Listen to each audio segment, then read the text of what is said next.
Juliana. A Cris vai precisar sair também. Deixa eu falar aqui uma coisa para vocês. Já estamos gravando, né? Nós já estamos aqui gravando. Então, gente, bom dia. Vamos começar a aula de hoje, tá? Hoje a gente vai ter a apresentação dos seminários. Quando terminar, eu vou correr para a Unifametro, porque eu já quero dar uma olhada nos laboratórios lá para marcar as aulas práticas da gente, tá? Para a gente não deixar lá para o fim do semestre. Então, eu vou dar uma olhada lá já para ver. Não, desculpa. Eu falei, Cris, que a Juliana vai apresentar, falou o nome da dupla, eu acabei confundindo. A Juliana vai apresentar porque ela pediu para começar. Deixa eu dizer, então eu já vou lá dar uma olhada nas aulas práticas para a gente já marcar, tá certo? Para a gente já começar logo aí adiantando essa parte, já que os laboratórios foram liberados. A gente vai ter as apresentações dos seminários hoje, e aí eu já vou lá dar uma olhada em relação a isso. O que mais? Sim, vou falar em CRISE, né? Deixa eu ver aqui se é o... Não, eu tô ficando doido. Por falar em CRISE, nada a ver o que eu ia dizer, tá? É a Cássia, né? Cássia vai fazer aniversário essa semana, parabéns. Quem mais? Na semana que vem, né? Que é quinta-feira hoje. Também a Tereza Amélia vai fazer aniversário, parabéns também. E tem outra pessoa que eu vi também que faz aniversário. Vou ver a Cássia. A Cássia, a Elora, o Elorá, nunca eu sei. E a Tereza vão fazer aniversário, então parabéns para as três. Tá? Deus abençoe aí esse novo ano de vocês. Tomara que seja melhor do que o que já passou, né? Então, vamos lá, povo. Juliana, já está pronta aí? Você quer compartilhar? Sabe como é? Vou tirar aqui a minha. Aí você abre o seu PowerPoint, clica aqui em apresentar agora. Tem aqui embaixo. Clica em apresentar uma janela. E aí clica no PowerPoint e bota em compartilhar, certo?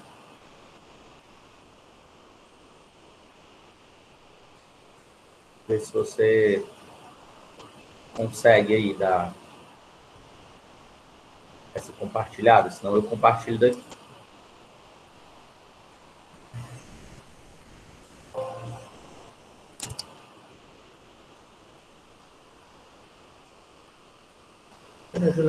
Tá.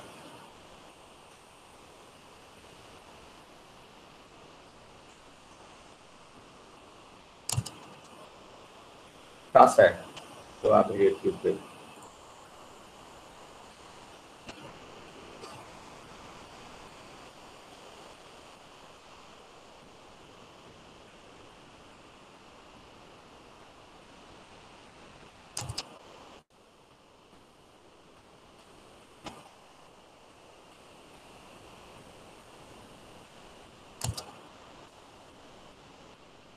Compartilhar aqui, então.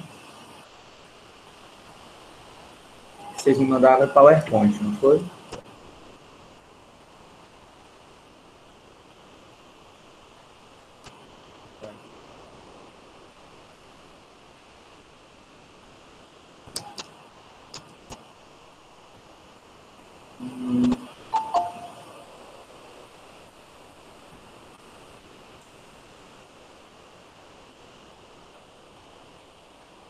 Bom, ver se vocês estão conseguindo enxergar aí e me avisa, por favor.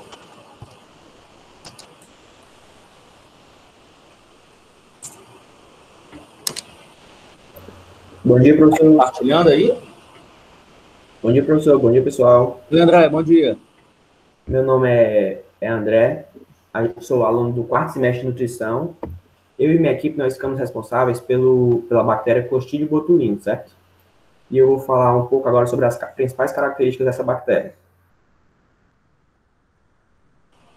Tá com o pau, pode começar. É assim, pode passar aí a imagem, professor. As principais características. Ela é uma bactéria gram-positiva. Por quê? Porque ela vai reter o cristal violeta na hora da coração de gram. Assim, quando ela for corada, ela vai tomar coagulado. pelo fato da presença da espessa camada de peptidoglicano, que é um polímero, né, formado por açúcares e aminoácidos, que vão originar uma malha na parte de fora da membrana das bactérias. Ela também possui células em forma de bacilos e ela é anaeróbia. Por que ela é anaeróbia? Porque a sua forma vegetativa, a sua reprodução e para a sua sobrevivência, ela precisa estar presente em locais com baixo potencial de oxirredução, ou seja, ambientes com pouco oxigênio, para ela poder ter sua sobrevivência adequada. Ela também é uma bactéria formadora de esporos, em que esses esporos vão ser formados quando ela vai estar em uma situação crítica. Para ela não morrer, ela forma esses esporos, procurando assim uma melhor qualidade de vida. Ou seja, quando ela está em ambiente com pouco mineral, ou o pH não é compatível com o dela, ou a temperatura não é adequada para ela, ela forma esses esporos. Ela também, os seus locais de habitat também são bem curiosos. Elas estão presentes em solos e sedimentos de lagos e mares, em intestinos de peixes e crustáceos e também em alimentos enlatados e embalados a vácuo. Por isso que é muito importante, antes do manuseio que a gente vai fazer do alimento, sempre a gente lavar a mão. E principalmente nesses alimentos enlatados. A gente tem que observar desde a hora da compra, né? A gente tem que observar se a lata não está inchada, se não está enferrujada, ou se está tendo vazamento na lata. E além da gente usar essas latas, a gente tem que lavar ela antes, porque a gente nunca sabe o que passou por ali ou o que tem ali, para a gente não adquirir nenhum tipo de bactéria, né?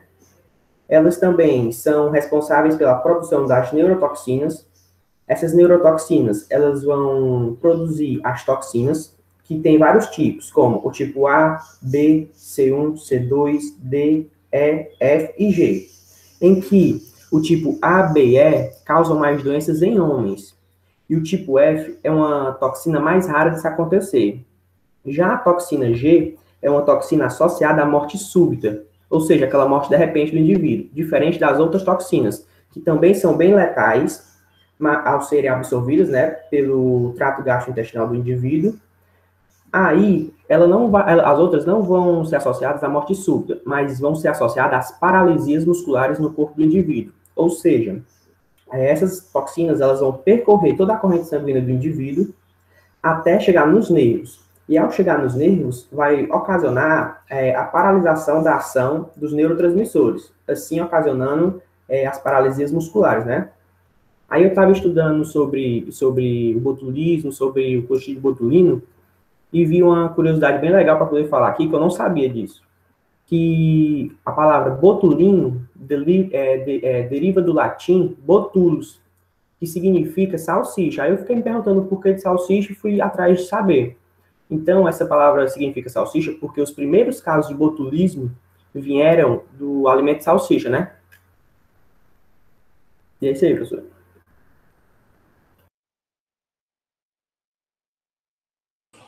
Pode passar? Ou tá Pode. me perguntando? Eu não escutei. Pode contar. Pode passar, professor. Tá. Mas gostei, é isso mesmo, viu? Vem do bótulos, que significa salsicha, e aí porque a gente conhece como uma bactéria que está muito interligada a alimentos embutidos, enlatados, né? Exatamente por isso.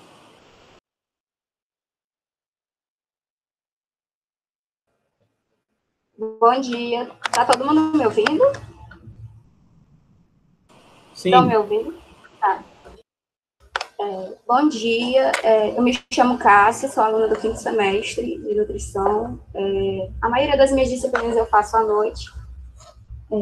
Então, vamos lá. Já que já foi apresentado um pouco para vocês sobre a bactéria, Clostridium botulinum, eu vou apresentar para vocês um pouco sobre o que essa bactéria causa. Ela causa uma doença chamada botulismo. E o que seria o botulismo? O botulismo é uma doença que afeta os neurônios motores através da toxina botulínica. Vai afetar aí, principalmente o sistema nervoso periférico, inibindo ou prevenindo a liberação de acetilcolina. A acetilcolina é um neurotransmissor que vai atuar como mensageiro nesses neurônios. É um neurotransmissor tanto inibitório como excitatório. Com a prevenção dessa liberação de acetilcolina, pode ocorrer uma paralisia da musculatura respiratória, e isso é bem sério, porque quando ocorre essa paralisia da musculatura respiratória, atingindo principalmente ali o músculo do diafragma, pode ocorrer morte de 3 a 5 dias, por essa parada respiratória. Também pode paralisar músculos responsáveis pela deglutição, músculos responsáveis pelos movimentos oculares. É uma doença rara, que muitas vezes pode comprometer ali um diagnóstico da equipe médica, por não se ter tantos casos, tanto conhecimento. E eu achei interessante que o Ministério da Saúde considera um surto por DTA, que é uma doença transmitida por alimento, a partir de 2 ou mais casos. No caso do botulismo, apenas um caso já é considerado um surto, devido à gravidade da doença. Pode passar, professor. Existem 3 formas de botulismo conhecido. O primeiro que eu vou apresentar para vocês é o botulismo clássico ou alimentar, que se dá através da ingestão de alimentos que irão conter as neurotoxinas. Eu li um artigo, falando para vocês de maneira bem breve, de um surto que ocorreu aqui na cidade de Fortaleza. Foi um artigo um pouquinho assim antigo, acho que de 2011, 2013, que conta o caso de 2 filhas e uma mãe que foram contaminadas após consumirem uma torta de frango. Uma das filhas chegou a morrer com 5 dias internada, e a mãe e a outra filha, né, receberam alta, acredito eu, pelo que eu lembro, após 45 dias, ficaram na UTI, foi bem grave, e elas ainda saíram com sequelas, justamente porque essa toxina vai atuar ali no sistema nervoso. Esses alimentos são produzidos ou conservados de maneira inadequada. O período de incubação varia de 12 a 36 horas. Pode passar. Aqui, ó, eu trouxe para vocês um gráfico. Esse é um dos gráficos que o Ministério da Saúde tem no site do Ministério da Saúde, que ele apresenta aqui os principais alimentos, caso confirmado de botulismo alimentar, segundo o alimento envolvido. Aí, mortadela, ignorados, carne de lata, salsicha, como o André apresentou, até que deriva o nome, né, botulismo, torta de frango, palmito. Outra situação que aconteceu, gente, falando também bem breve, assim, foi que eu acho bastante interessante apresentar casos, para vocês verem que é uma doença realmente presente, apesar de ser rara. Uma das professoras da noite até comentou com a gente que foi uma senhora que foi dar para um morador de rua com a melhor intenção, né? Uma torta de palmito. Essa torta de palmito já tinha vários dias na geladeira. E aí esse morador de rua veio a falecer e foi confirmado que a causa da morte foi botulismo e que a toxina estava no palmito. Então, o palmito está aí como um dos principais também. Picles, dentre outros alimentos. Pode passar, professor. Outra forma de botulismo é o botulismo por lesões. Esse daí é o mais raro. É causada pela proliferação e liberação das toxinas em lesões infectadas com Clostridium botulinum. As principais portas de entrada são úlceras crônicas com tecido necrótico ou fissuras, mas também pode ocorrer em indivíduos que utilizam usuários de drogas injetáveis ou inalatórias. O período de incubação pode variar de 4 a 21 dias e tem uma média aí de 7 dias. Pode passar. A outra forma de botulismo é o botulismo infantil, que já foi até comentado em uma das aulas. É causada pela ingestão de esporos de Clostridium botulinum, subsequente germinação, multiplicação e toxigênese no intestino de crianças de 3 a 26 semanas, até 1 ano. Uma das principais causas é a ingestão de mel de abelha, já também foi comentado em aula, pelo mel de abelha poder conter essa bactéria, e a gente sabe, né, que o intestino de uma criança é muito, muito mais sensível do que o de um adulto, então pode trazer muitos riscos.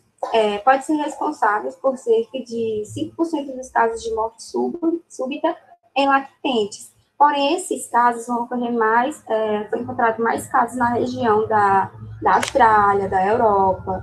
Não foram identificados tantos casos aqui. E pelas pesquisas que eu fiz, encontrei também outra forma de botulismo, que foi o botulismo intestinal, onde o botulismo infantil estaria dentro desse botulismo intestinal. E os principais fatores de risco para esse botulismo intestinal seria pessoas que fizeram cirurgias intestinais, com diagnóstico de doença de Crohn, ou que fizeram uso de antibióticos por tempo prolongado. Pode passar. Pronto, os principais sintomas: dores de cabeça, tontura, sonolência, diarreia, náuseas, vômitos, dificuldade para respirar, infecções e paralisia muscular, da musculatura respiratória, como eu disse para vocês, porque a toxina vai agir nesses principais músculos aí envolvidos com a respiração. Prisão de ventre, como eu disse para vocês, também vai estar ali acometendo músculos responsáveis pela deglutição, então pode afetar essa questão da digestão.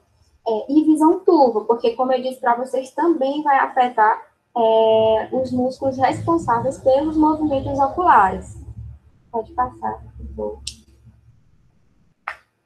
Aqui eu trouxe para vocês, só para vocês saberem que existe um manual integrado do botulismo, falando do botulismo, e assim, é muito importante que se tenha um pouco de conhecimento, porque, como eu disse, por ser uma doença rara, muitas vezes pode se chegar num hospital e a equipe não ter tantos conhecimentos, não ter tantos preparos.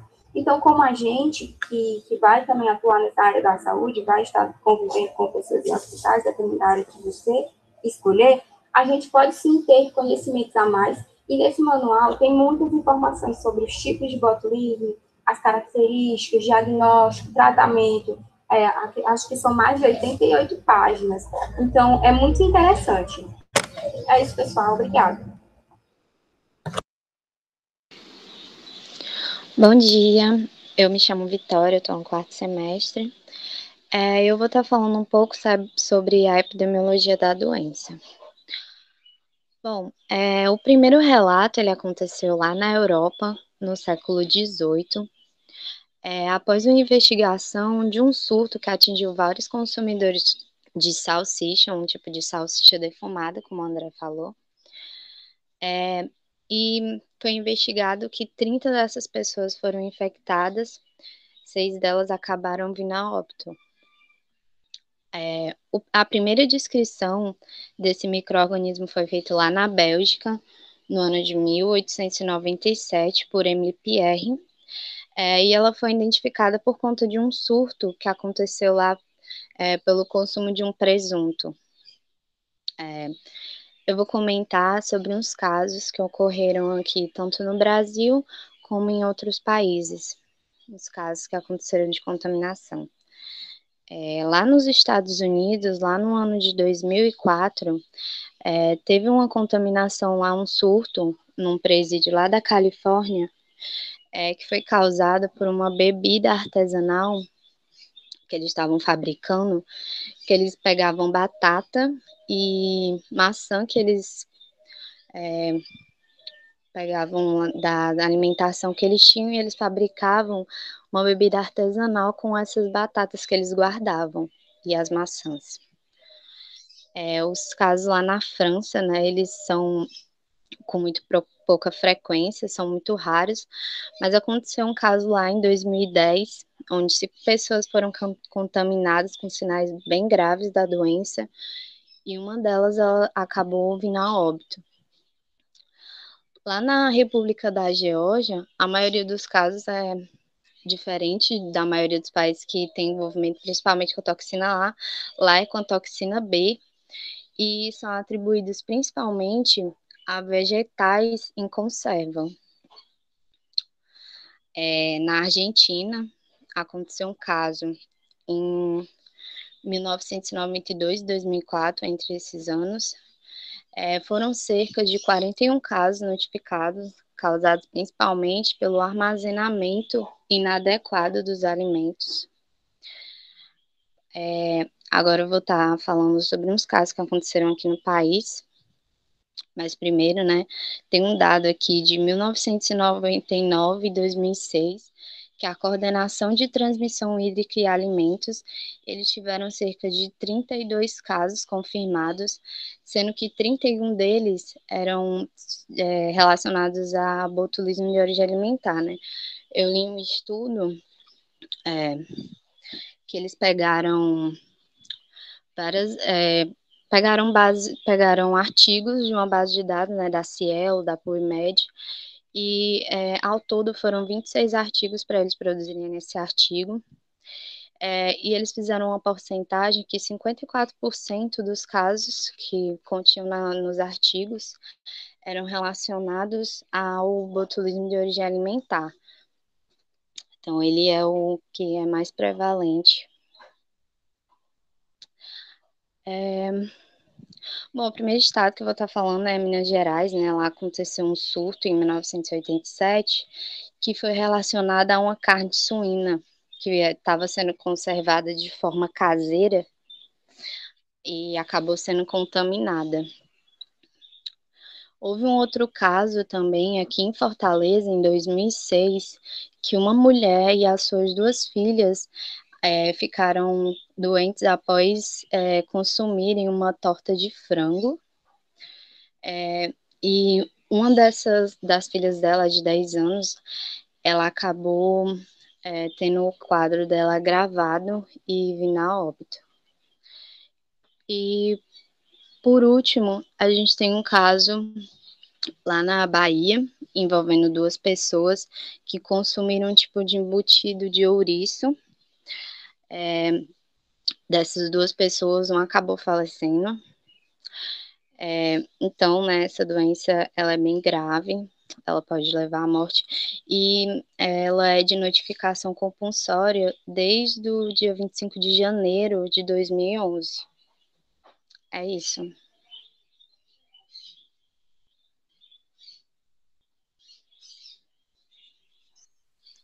Bom dia, professor. Vocês estão me ouvindo? Bom dia, estamos sim. Tá. Eu me chamo Juliana e eu vou falar sobre alguns fatores desencadeantes sobre a prevenção e o diagnóstico. Bom, o que pode gerar ou causar essa bactéria no nosso organismo? Essa bactéria, ela é gerada ou causada no nosso organismo através de feridas, que é o meio onde ela pode estar entrando no nosso organismo, ou através da ingesta de alimentos contaminados. E principalmente enlatados e os que são preservados inadequadamente. E como a Cássia falou, ela também pode se dar no intestino. Pode passar, professor. Aí eu vou falar um pouco sobre a prevenção, né? Vou falar vou falar o que é importante, né? Quais são as medidas importantes a gente tomar. É importante a gente ter sempre atenção e tomar os devidos cuidados necessários para poder evitar essa bactéria. Aí eu listei algumas coisas aqui, aí eu vou ler para vocês, rapidinho. Alimentos enlatados em vidros ou embalados a vácuo, ou seja, alimentos em conserva, são ambientes perfeitos para a proliferação da Clostridium botulinum, que é a bactéria. É importante não consumir nenhum desses alimentos se houver qualquer irregularidade na embalagem, como latas estufadas, vidros embaçados, embalagens danificadas ou com alterações no cheiro e no aspecto. É importante também, antes de consumir esses alimentos, ferver eles em alta temperatura para poder eliminar as toxinas do botulismo. O mel pode ser um alimento perigoso, né, se ele for mal conservado. E só para ressaltar, crianças com menos de 1 ano de idade não devem consumir o mel. Professor, pode descer. Pode passar. Pronto. É importante também sempre lavar as mãos, não conservar os alimentos em uma temperatura acima de 15 graus, certificar que essas medidas foram adotadas pelo estabelecimento que você comeu algum alimento ou pelo vendedor que preparou o alimento. Pode passar, professor. Pronto. Aí agora eu vou falar sobre o diagnóstico. Eu vou falar como se dá o diagnóstico do botulismo. Bom, normalmente o diagnóstico começa com um exame físico que o médico faz no consultório, né? E lá na consulta, ele pode pedir outros exames, como neurológicos, de imagens, laboratoriais, toxicológicos e algumas vezes a eletromiografia. E esses exames servem para confirmar o diagnóstico. Aí aqui embaixo tem algumas observações, né, de sintomas que o médico faz, que são ausência ou diminuição dos reflexos do tendão profundo, ausência ou diminuição do reflexo faríngeo, pálpebra caída, perda da função, né, da sensibilidade muscular, intestino paralisado, comprometimento da fala, retenção urinária com possível incapacidade de urinar. E também pode ser realizado outros exames, como o de sangue, para poder identificar alguma toxina no organismo, exames de fezes também, e os exames laboratoriais no alimento, né? No alimento que é suspeito de conter alguma bactéria que possa causar o botulismo. Pode passar, professor. Aí aqui, essas fotos aqui, essas imagens, é só a caráter de conhecimento mesmo. Essas imagens aqui é sobre o exame de eletromiografia, né? Esses fios que estão ligados aqui nesse homem são fios que vão fazer com que o corpo da pessoa receba estímulos bioelétricos, né, que são emitidos pelo eletromiográfico, que é o aparelho de medição do exame. A eletromiografia, o diagnóstico dela se dá por meio do estudo potencial de contrações, que analisa a qualidade da unidade motora. Pode passar, professor. Pronto. Aí esse daí é o exame toxicológico. O exame toxicológico, ele é feito através de coleta de cabelo, de pelos ou unha, né? Essa coleta é uma coleta que não afeta a estética, que não é invasiva e também não é contagiosa. E, assim, se a pessoa para poder fazer a coleta do cabelo, ela tem que ter pelo menos 4 centímetros de cabelo da raiz à ponta do cabelo. E se caso ela não tiver esses 4 centímetros, aí a coleta vai ser feita através do pelo. E se a pessoa tiver algum problema de crescimento de pelo ou de cabelo, aí ela vai ter que fazer ou solicitar o exame através da unha. Pronto, é isso, professor. Aí, se o senhor descer mais um pouquinho, o senhor vai ver a referência, todas as referências do nosso trabalho, e mais embaixo vai ter a apresentação da nossa equipe. Obrigada, professor. Bom dia.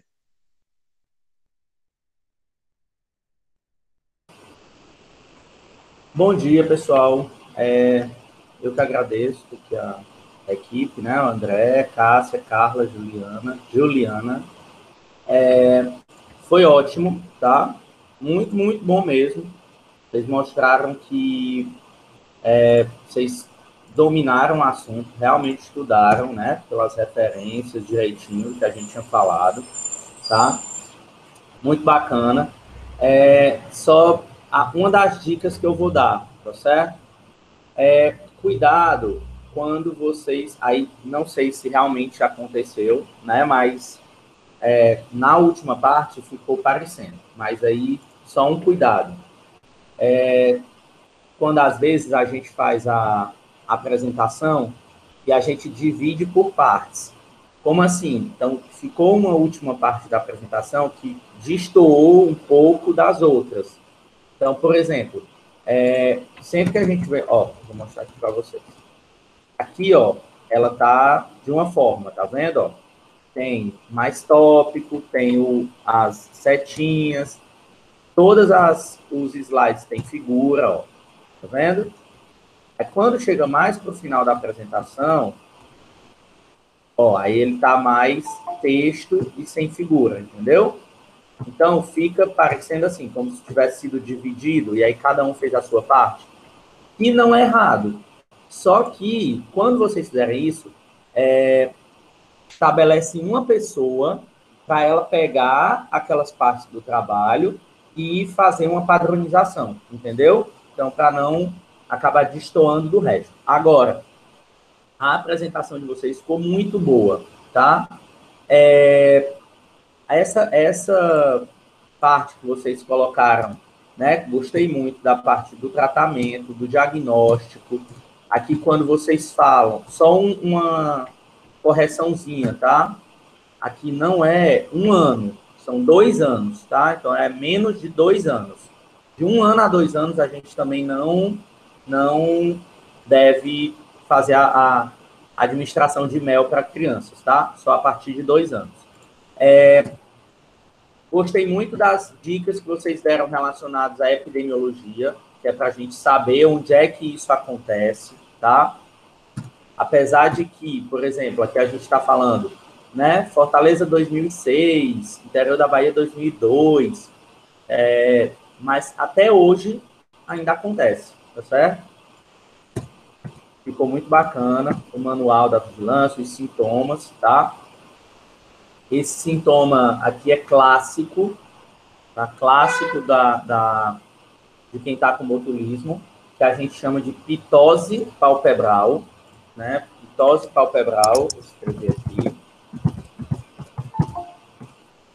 Pitose palpebral, e que a gente, pessoal, a gente tem que, o paciente, por exemplo, quando ele chega no serviço de saúde, ele tem que fazer um diagnóstico diferencial, que é isso, né? Quando a gente chama de diagnóstico diferencial, é porque o paciente, geralmente, ele chega com a diminuição da pálpebra, às vezes pode ser só em um lado do rosto, só em um olho, e aí o médico pode suspeitar que o paciente está tendo um AVC. Então, a gente tem que fazer o diagnóstico diferencial, ou seja, diferenciar o botulismo, no caso, do acidente vascular cerebral, tá? Dentre as bactérias, pessoal, que tem mais virulência, as bactérias alimentares, a mais grave é o Clostridium botulinum, tá? É a doença alimentar mais grave que a gente tem. Tanto é que o Clostridium botulinum, ele é uma bactéria que é considerada arma biológica. Então, é uma das poucas bactérias de origem alimentar que é considerada arma biológica. E o Clostridium botulinum, ele é como foi falado, tá? Tudo isso que eu estou dizendo aqui, vocês falaram, ainda bem, foi ótimo. Ele é uma bactéria que ela é esporulada. O que isso significa? Que ela tem a capacidade de esporular, de se transformar em esporo. Ela está em uma forma vegetativa, que é essa que a gente fala, né, a forma dela de multiplicação, mas ela, quando percebe que está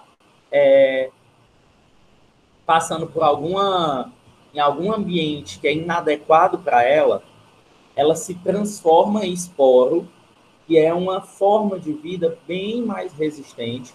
Então, ela diminui o metabolismo dela, ela forma várias camadas ao redor dessa bactéria, e ela deixa só uma bolinha, e aí essas várias camadas conseguem proteger essa bactéria de várias intempéries. Modificação de pH, temperatura, a bactéria passa mais de ano paradinha, sem se multiplicar, mas resistente. Quando o ambiente se torna favorável novamente, ela volta para a sua forma que a gente chama de vegetativa e começa a se multiplicar novamente. Tá? Então, isso é uma situação que acontece. Tanto é a situação de resistência de uma bactéria dessa, que quando a gente vai esterilizar alguma coisa, ou esterilizar alguma coisa para trabalhar em microbiologia, e a gente vai conhecer lá no laboratório, o autoclave, né, que é o equipamento que a gente usa para esterilização. Para a gente fazer uma esterilização completa, a gente tem que deixar os instrumentos a temperatura de 121 graus por pelo menos 15 minutos. 121 por 15 minutos. E aí, por que a gente deixa 121 graus por 15 minutos? Porque essa é a temperatura e o tempo que a gente consegue destruir o Clostridium botulinum quando ele está na sua forma esporulada. Então, ele consegue suportar 121 graus por 15 minutos, tá? E aí, como ele, né, o Clostridium botulinum é a bactéria mais resistente que a gente conhece, dessas, né, que são mesófilas, patogênicas, tudo mais, então, por ela ser a bactéria mais resistente, quando a gente coloca numa temperatura e num tempo que a gente garante que o Clostridium botulinum morreu, todas as outras bactérias morreram também. Então, é o tempo de esterilização no equipamento que a gente chama de autoclave, que vocês vão conhecer, ele foi estabelecido pelo tempo de matança do Clostridium botulino, porque ela é a bactéria mais resistente que a gente conhece, tá? Então, vejam aí a capacidade que esse micro-organismo tem, certo? Então, pessoal, gostei muito que vocês se apresentaram, né, em cada parte que vocês foram falando, se apresentaram, disseram quem vocês eram, tá? Gostei muito. As figuras estão bem clássicas, muito legais. As cores da apresentação, muito legais. A sequência que vocês fizeram, muito legais. Queria dar os parabéns para todos, mas principalmente para uma pessoa que se sobressaiu também, apesar de todos terem sido muito bons, que foi o André, falou muito bem, tá? Então, parabéns, André, aí, mas parabéns também para todos os outros da equipe. Valeu, professor.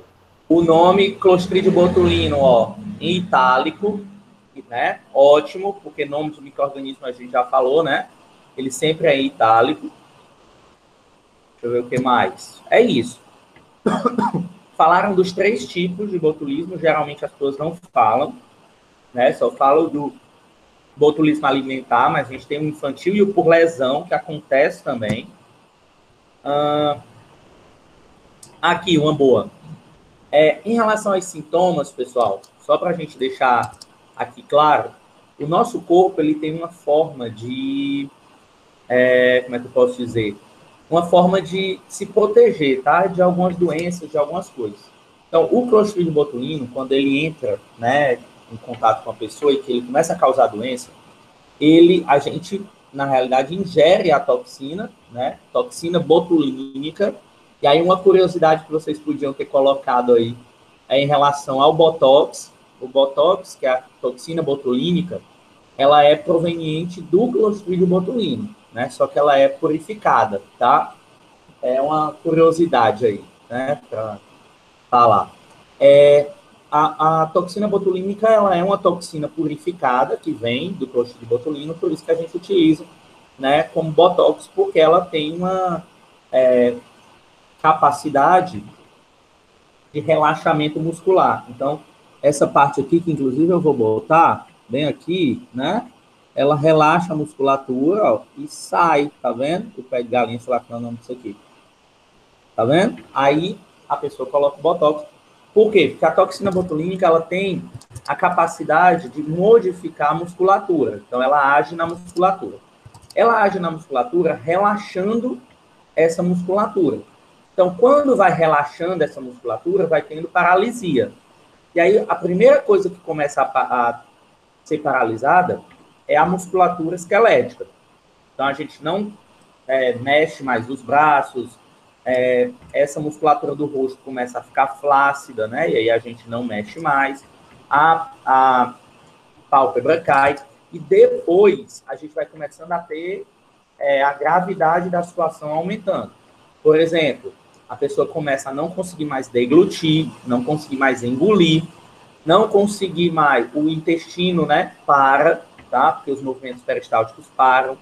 Depois, a gente começa a ter visão turva. O que é visão turva? A gente começa a ver 2 pessoas onde só tem uma. Eu boto a mão aqui, eu começo a ver um monte de dedo e tal. Por que que isso acontece? Porque o que faz com que a gente tenha foco na visão, né, focalize, é o aumento ou a diminuição da musculatura do olho. Né? A retina, ela aumenta ou ela diminui para poder focalizar as coisas que a gente está vendo.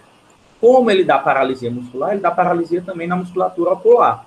E aí essa musculatura ocular não foca mais nas coisas e a gente começa a ter visão turva, tá? E aí, por fim, a pessoa começa a ter dificuldade para respirar, paralisia da musculatura respiratória e, por fim, né, a paralisia também da musculatura cardíaca, levando a pessoa ao óbito, tá? Então, ela é sequencial, tá? Isso mais também por conta de uma proteção, de esquemas de proteção que o nosso corpo tem. O primeiro que paralisa são as funções não essenciais e depois a paralisia vem em cima das funções essenciais, tá certo? Então, era mais ou menos isso que a gente tinha para falar sobre o Clostridium botulino. Falaram, né, também sobre os tipos, tá, de toxina, então ótimo. E é isso, meninos. Parabéns mais uma vez, tá? Vamos ver agora quem é a próxima equipe. A próxima equipe é o Clostridium perfringens. Perfringens. Professor, Que é a outra... Oi, Cássia, pode falar. só para dizer que eu vou precisar sair, tá bom? Sem problema. Depois você assiste a gravação. Obrigada. Tchau, Tá tchau. bom, obrigada. Tchau. Pô, tchau. Larissa, vocês botaram lá no Moodle, né? Pronto, vou abrir aqui para vocês, então. Clostridium perfringens é a segunda espécie, né? Do gênero Clostridium, também de origem alimentar. A gente tem uma terceira espécie, né? Que é de importância médica também, que é o Clostridium tetani, causador do tétano.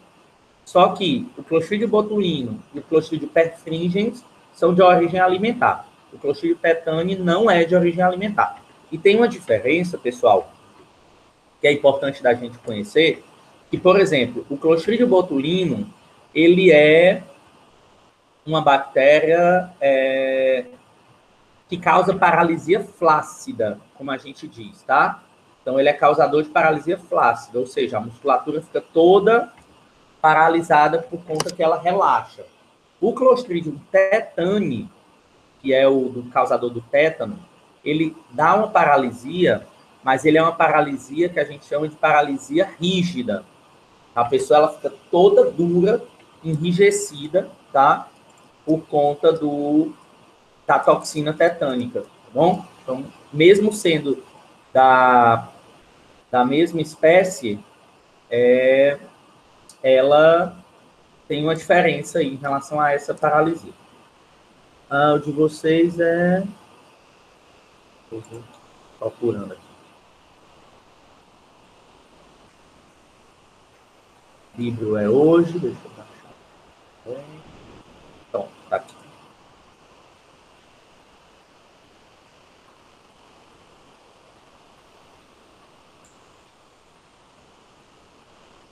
Compartilhar aqui a tela agora com vocês.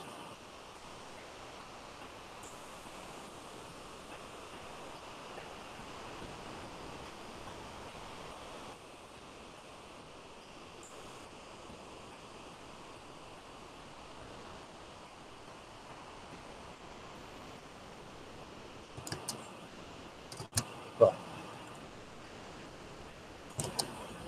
Quando vocês estiverem vendo a tela aí, pode começar, tá?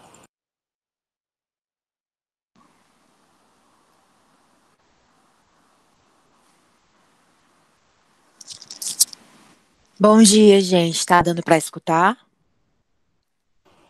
Bom dia, tá sim. Tá.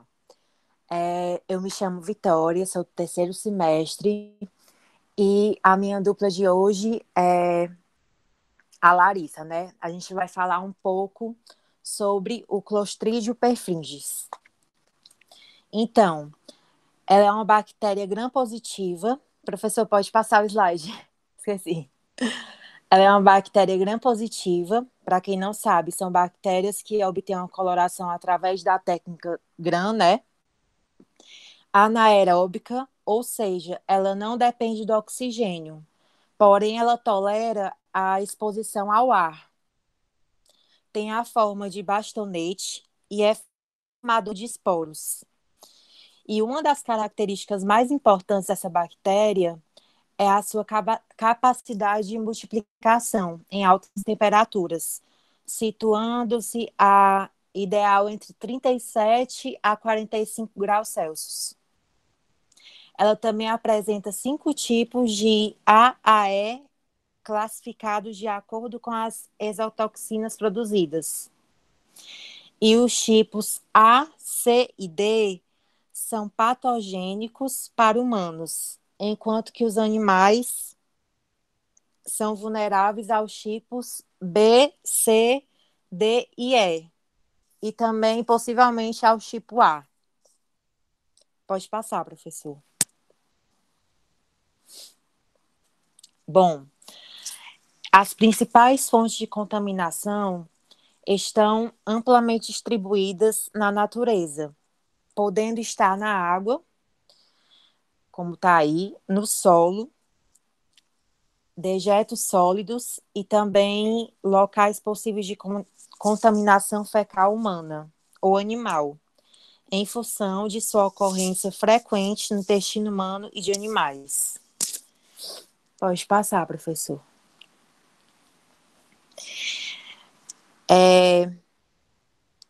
Os alimentos frequentemente envolvidos em surtos dessa bactéria, que estão associados, né, são alimentos crus, alimentos desidratados ou pré-cozidos e também os produtos cárneos, aves e produtos derivados da carne, né, como os cozidos de carne, as sopas espessas, molhos e tarte, não sei como pronuncia. Agora a Larissa vai continuar. Oi, gente, bom dia. Meu nome é Larissa. Eu estou no terceiro semestre de nutrição. Vocês estão me ouvindo?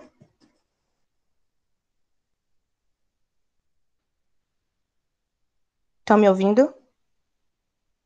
Pronto. Eu vou falar um pouco sobre as doenças causadas pelo Clostridium perfringens, que são essas 3 aí.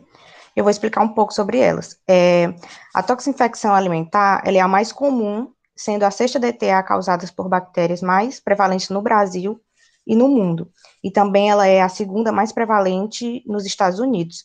Os sintomas basicamente são dores abdominais, vômitos, febre e diarreia. A enterite necrótica, ela é a mais rara e a mais perigosa. Os sintomas são dores abdominais intensas, diarreia com sangue, vômito e entupimento do lume intestinal. E esses sintomas geralmente se manifestam aproximadamente de 1 a 2 dias após a ingestão do alimento contaminado.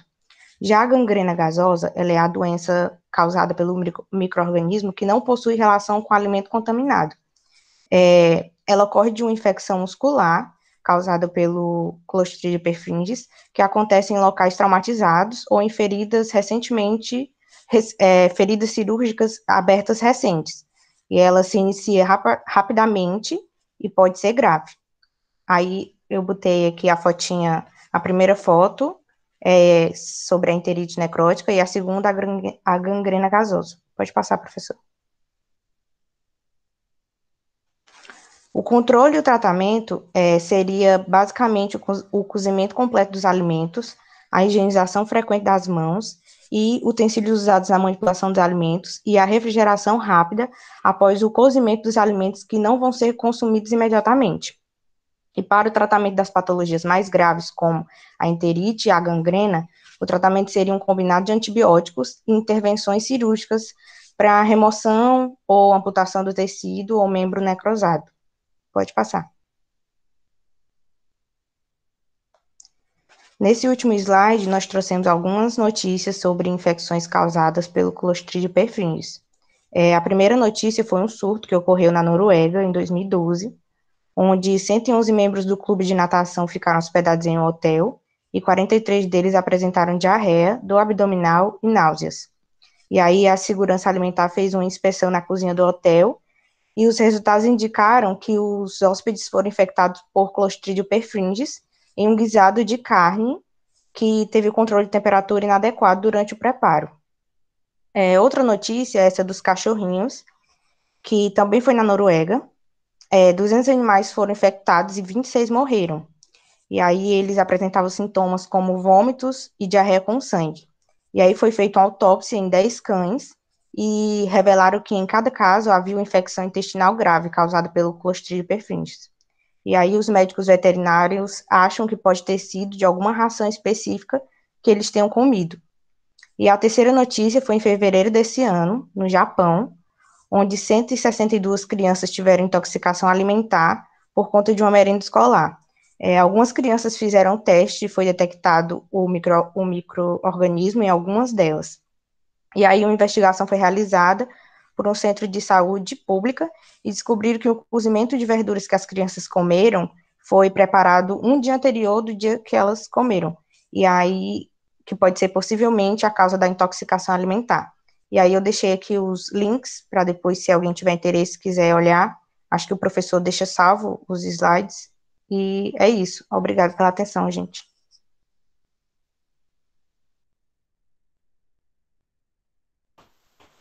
Bom, vamos lá, deixa eu voltar aqui. Então, meninas, obrigado pela apresentação, tá? Vamos lá para algumas dicas aqui em relação à apresentação de vocês, tá? Então, ó, vamos falar aqui em relação ao Clostridium perfringens, tá? O Clostridium perfringens, quando vocês estiverem, né, falando, só cuidado, pessoal, para não... Dá para perceber muito bem que vocês estão lendo o que vocês estão falando, porque você pode colocar uns tópicos, e aí acabou facilitando agora, porque a gente está por meio remoto, né? E aí acaba que vocês conseguem, e a gente consegue, né? Eu também faço, colocar alguns tópicos para poder você lembrar sobre o que você vai falar, mas cuidado para não ser tão perceptível quando vocês estão lendo sobre aquilo ali, né? Porque senão fica um pouco... Isso aqui são alguns toques para quando vocês forem apresentar hoje para o seminário. Para não ficar parecendo assim, que é como se estivesse todo mundo lendo ao mesmo tempo, um determinado texto, entendeu? Então, cuidado com a fala, com o modo como vocês vão apresentar, porque, por exemplo, se eu tivesse pedido para vocês que todos vocês apresentassem com as câmeras ligadas, não ia dar para vocês lerem e tal, e falarem tão rápido. Então, dá uma segurada, né, no que vocês estão falando para não ser tão rápido, certo? E para não passar o tempo, por exemplo, foi menos de 5 minutos. Por quê? Porque vocês falaram um pouco rápido demais, né, e aí no instante o seminário acabou, certo? Então essa é a primeira dica. Em relação aos slides, eu só colocar aqui que eu acabei tirando sem querer. Em relação aos slides, eu gostei da cor, tá? A cor ficou legal, só que aí eu vou dar outra dica para quando vocês estiverem apresentando outros seminários. Sempre deem preferência, por mais que tenha ficado bonitinho aqui, um fundo de cor clara e as letras de cor escura, tá? Sempre deem preferência para isso. Porque, por exemplo, aqui eu estou conseguindo ver perfeitamente, né? Tá o azul e tá o branco. Mas se a pessoa ela tiver assistindo pelo celular, às vezes ela dificulta um pouco esse fundo. Então, quando vocês forem apresentar qualquer coisa, sempre deem preferência fundo claro e letra escura, tá? Para facilitar na visualização. Mas, por exemplo, essa fotozinha aqui tá legal, tá bonitinha. Aí vem outro ponto, né? O ponto das fotos das doenças. Geralmente, a gente tem a ideia de sempre colocar, porque isso é coisa de, como é que chama? Isso é coisa de livro, é tipo figura de livro, né? Que a gente sempre escolhe aquela pior que tem para poder botar no livro. Então, não necessariamente, quando vocês forem colocar essas figuras, aí eu estou dando dicas, tá certo? Não necessariamente a gente precisa colocar essas fotos muito impactantes. Principalmente quando a gente está apresentando o trabalho. Por quê? Porque tem gente que está assistindo que é mais sensível. Isso sempre acontece. Provavelmente, na hora que vocês estavam apresentando, deve ter gente aí em casa que, na hora que viu a foto, não olhou mais, ficou ali daquele jeito. Então, quando a gente está apresentando, né, seminário, ou até mesmo o TCC de vocês, se vocês forem falar de alguma doença, a foto, vocês não precisam escolher umas que sejam muito, né, impactantes, tá? Que nem a gente diz foto de livro. Mas isso aqui que eu estou dando são umas dicas, tá bom?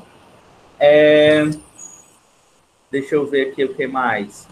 Acho que vocês podiam ter falado um pouquinho da história dele, né? Vou dar aqui também outra dica para vocês.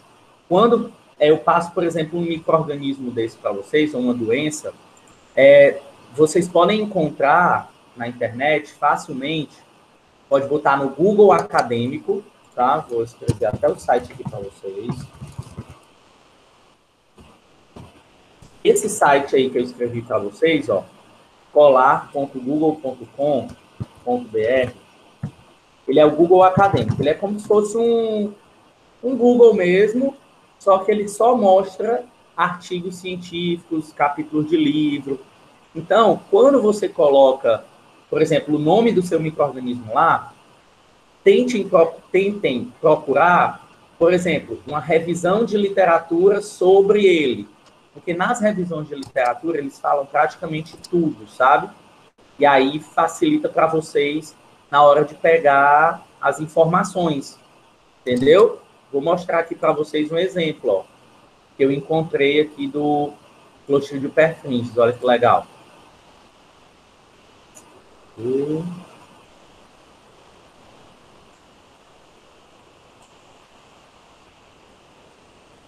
Ó, compartilhar aí com vocês. Eu vou salvar esse artigo aqui e vou mandar para vocês também. Ó, é uma revisão de literatura, Clostridium perfringens, uma revisão. Ou seja, ela tem 48 páginas, praticamente, né? 48 praticamente, só de revisão de literatura do Clostridium perfringens. Ele nas DTAs, uma introdução, ó, no Brasil até 2016, os surtos, quando ele causa outras doenças. Aqui, ó, o histórico dele, que é super interessante, que vem lá na época do Alexandre o Grande. Tá? Então, vem falando um monte de coisa, ó. A morfologia, com as fotozinhas dele. Então, isso serve toxinfecção alimentar, quais são as doenças que são causadas por ele, tem falando tudinho, ó. Inclusive as fotos que vocês utilizaram.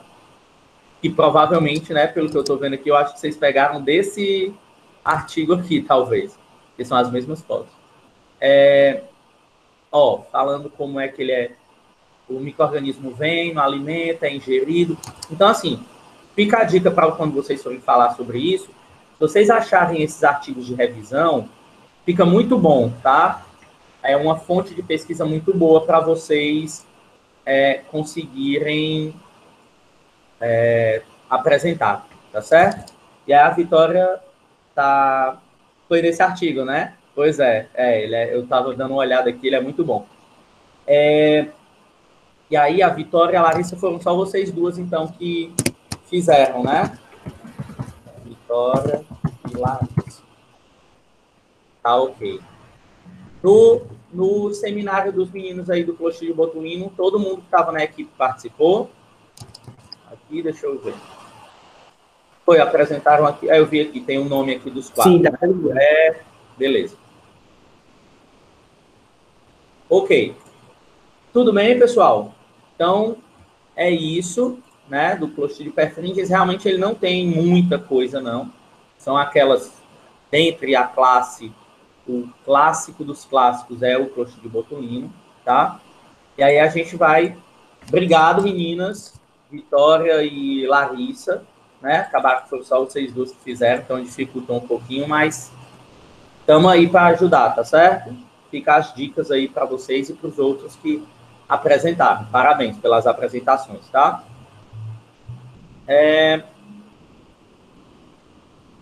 Que na realidade essas apresentações de seminário aqui na microbiologia de alimentos, a função delas é exatamente essa. É começar a trazer para vocês esse mundo aí do que vocês vão precisar apresentar. O próximo, e penúltimo, né? É o Vibrio cholera.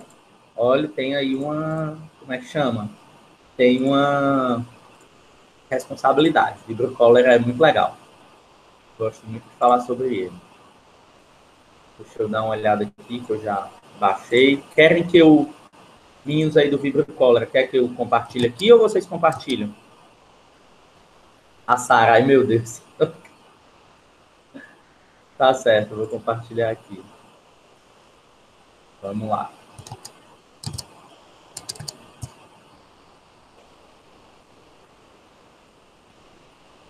Quando aparecer para vocês, pode começar, tá? Gabriele e Sara.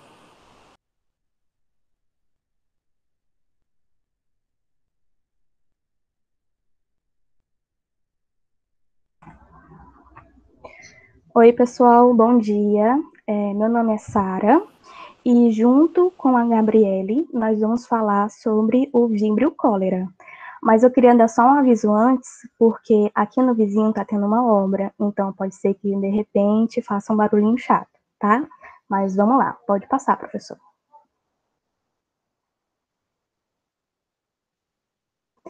Pronto.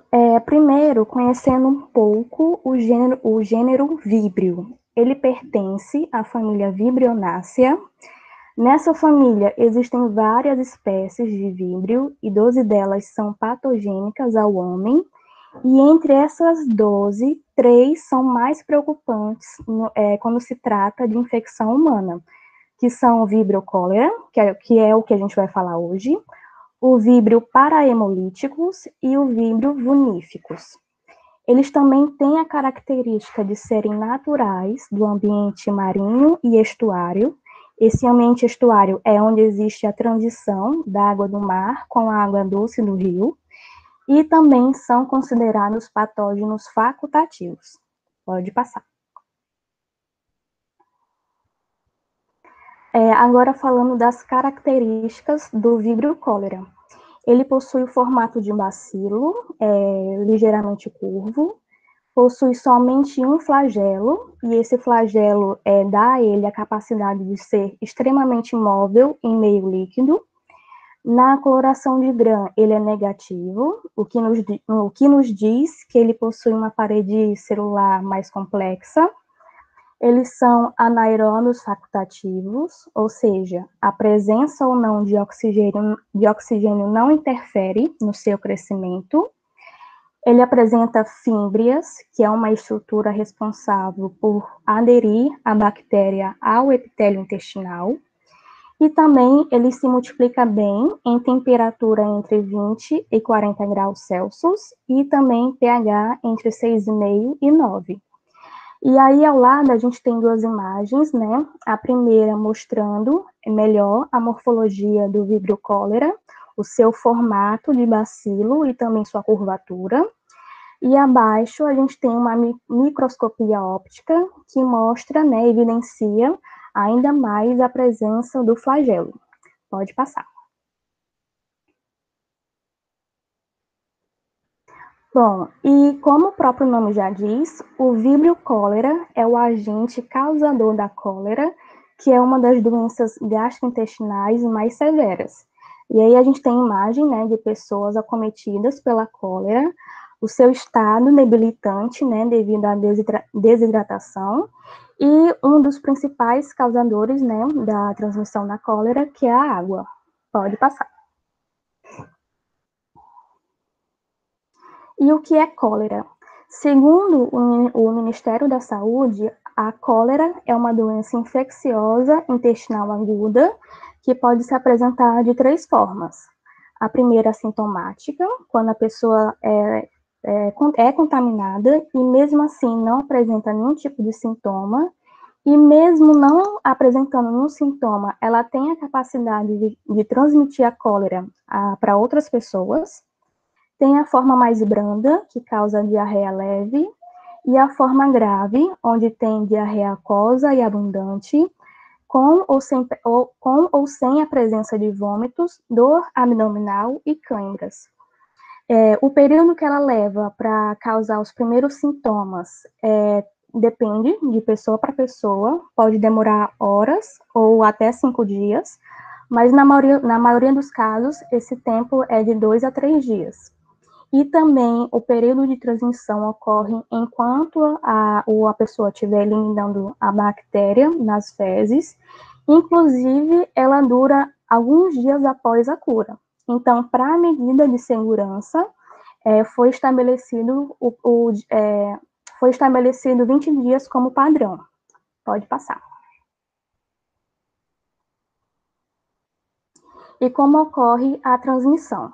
A transmissão, ela ocorre por via fecal-oral e pode ser direta ou indireta. A transmissão direta ocorre pela contaminação pessoa a pessoa e a transmissão indireta ocorre pela ingestão de água ou alimentos contaminados. Esses alimentos podem ser contaminados durante a cadeia produtiva e ou na sua manipulação, e também como o Vibrio cholera, ele faz parte do ambiente aquático, ele pode se associar a animais, né, desse ambiente, como crustáceos, moluscos, peixes, algas, entre outros, possibilitando a transmissão da cólera se esses alimentos forem transmitidos crus ou mal cozidos. E aí, ao lado, a gente tem uma ilustração bem lúdica, e aí, ao lado, a gente tem uma ilustração bem lúdica das várias formas como pode ocorrer a transmissão. E aí a gente pode ressaltar, né, a questão da falta de saneamento básico, a falta do acesso às pessoas à água tratada, a questão da higiene, a questão também de insetos, e por aí vai. Pode passar. E como age no organismo? No nosso organismo existe uma barreira contra o Vibrio cholera, que é o ácido do estômago. Porém, se ele consegue ultrapassar essa barreira, esse ácido, ele ele se direciona para o intestino delgado.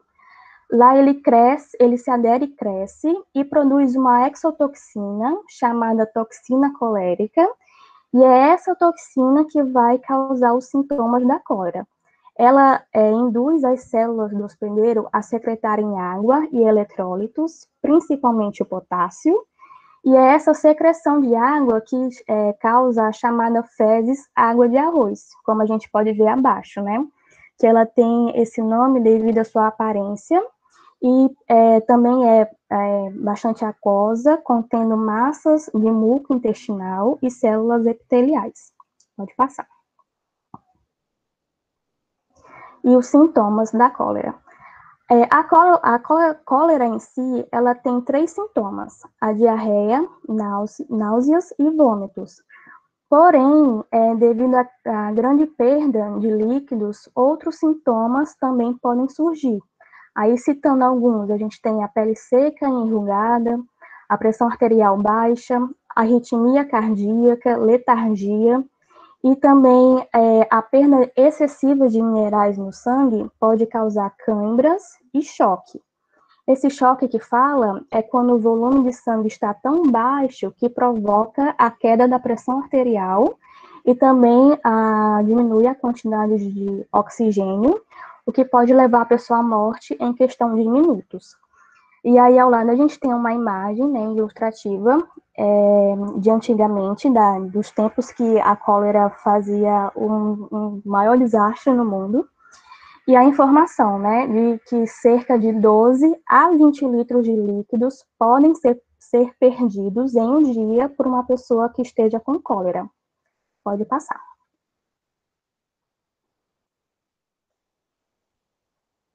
E o tratamento? O tratamento da cólera é simples. Basta reidratar o indivíduo que estiver contaminado, né? Então, nos casos leves e moderados, existe essa reidratação do paciente por meio de líquidos e soro via oral.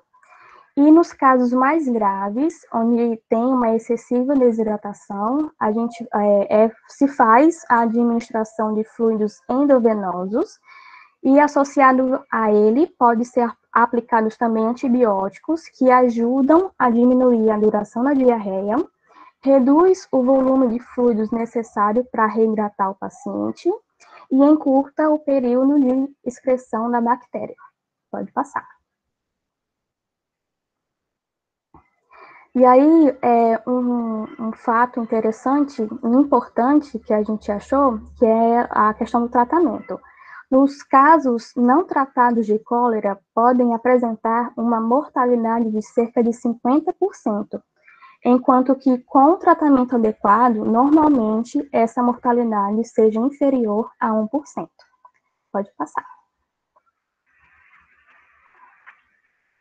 Oi, bom dia, pessoal.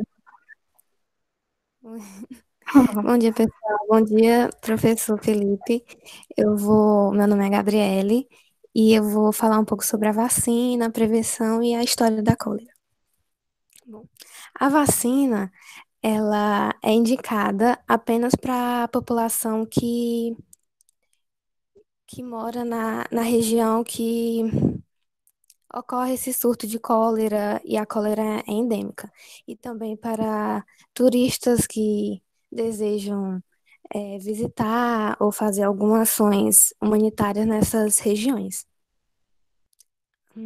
Ela é por via oral e ela possui entre 50% e 86% eficácia.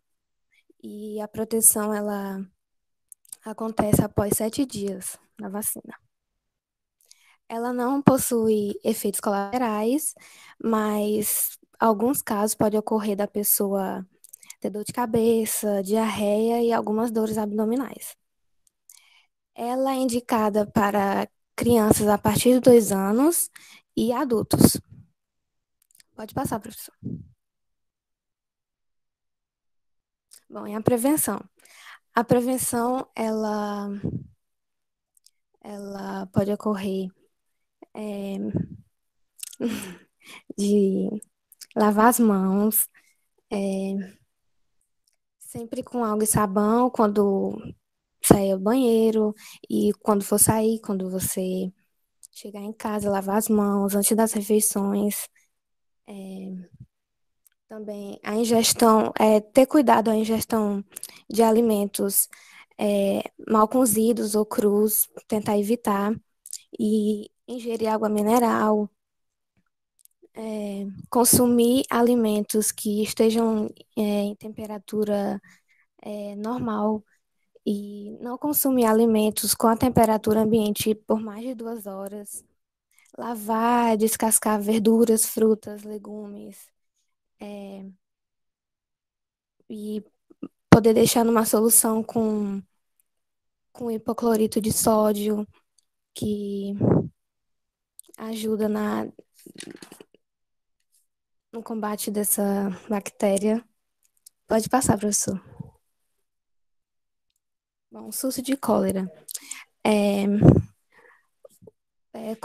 O John Snow, que ele foi um médico epidemiologista, ele morou na Inglaterra, em Londres, e ele começou a investigar um caso de surto que estava tendo lá, no século XIX, 1850, por aí.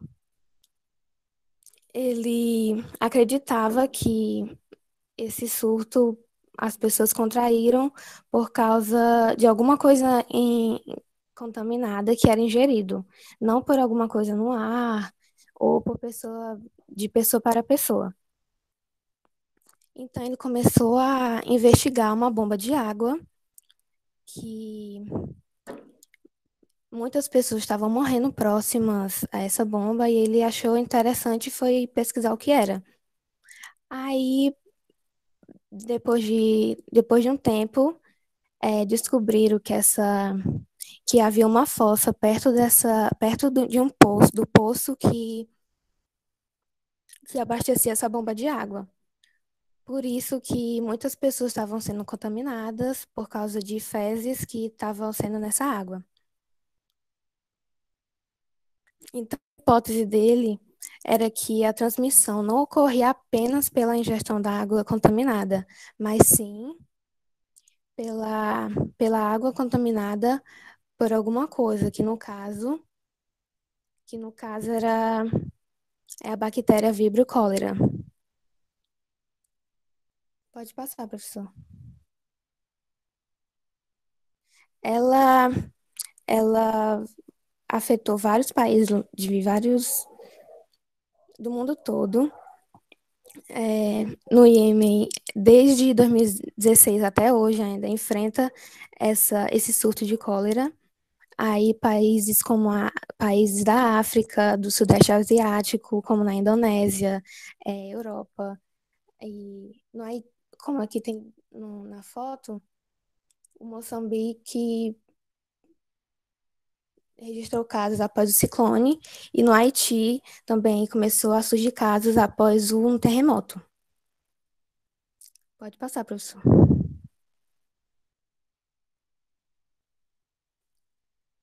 E ela ocorreu 7 pandemias em vários lugares do mundo. Pode passar, professor. e a cólera no Brasil. A cólera, ela foi os primeiros casos registrados em, em artigos, falam que a cólera começou em 1855, quando começou a vir imigrantes para cá e com eles essa doença e começou a afetar as pessoas aqui, principalmente as pessoas do Norte e Nordeste, em Belém do Pará, Amazonas, Rio Grande do Norte e por aí.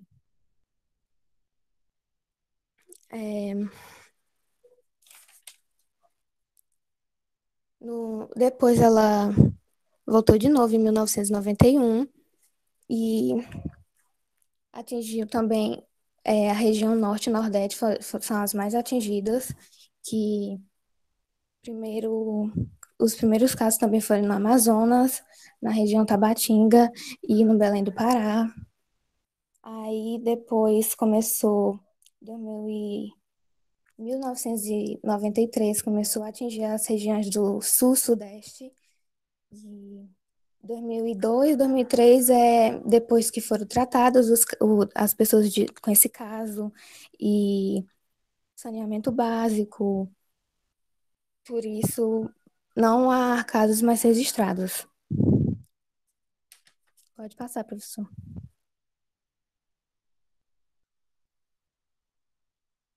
Pode passar, professor.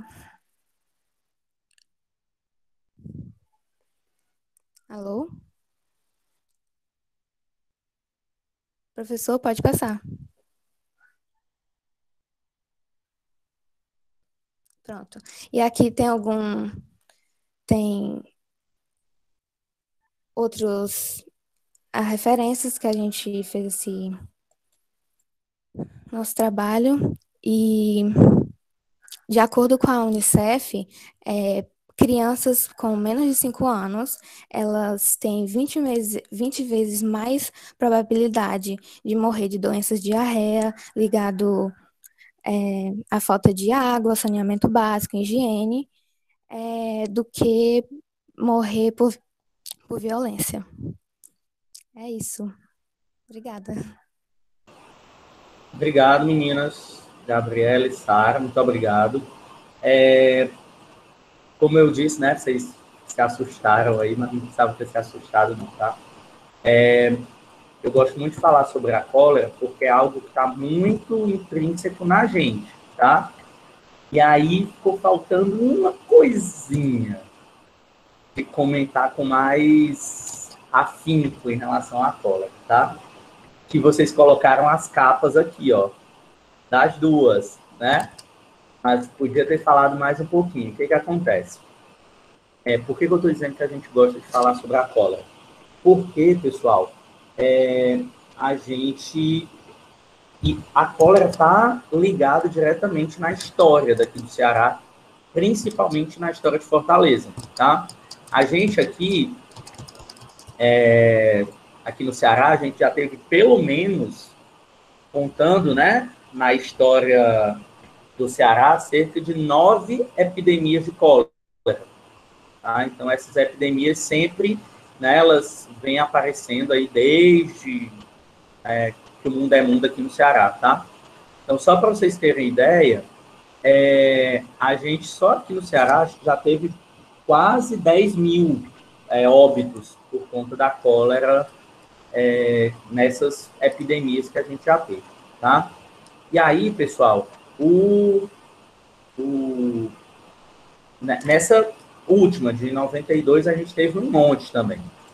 A gente teve, 92 não, 94, perdão. A gente teve uma epidemia de cólera em 94, aqui em Fortaleza, e aí, não que eu fosse nascido, tá? Mas minha mãe me contou, não, brincando, eu lembro, que eu estava na escola, e aí, nesse período, as escolas todas, elas fecharam os bebedouros, a gente não podia, a gente tinha que levar água de casa, uma garrafinha, não podia beber água da escola, diretamente da escola, todas as escolas tiveram que ser fechadas, os bebedouros. A gente teve colocado, né, questão de calamidade pública em Fortaleza, Então, assim, a gente está muito... A cólera, ela está intrínseca, né, na nossa história. E ela tem uma coisa interessante, que as epidemias de cólera, a gente vem percebendo, agora não se sabe por quê, geralmente elas acontecem em espaços de 20 anos. Né? Então, a gente teve em 94, teoricamente era para a gente ter tido em 2014, mas a gente não teve, tá? Só que, diante de 94, a gente sempre ia tendo de 20 em 20 anos, a gente não sabe por quê. E a cólera, pessoal, ela é muito grave, por quê? Porque a pessoa, ela tem uma perda de líquido gigantesca, tá? São cerca de 12 a 20 litros de líquido por dia sendo perdido. Então, isso pelas fezes e pelo vômito. Mas principalmente pelas fezes. Então, é muita coisa.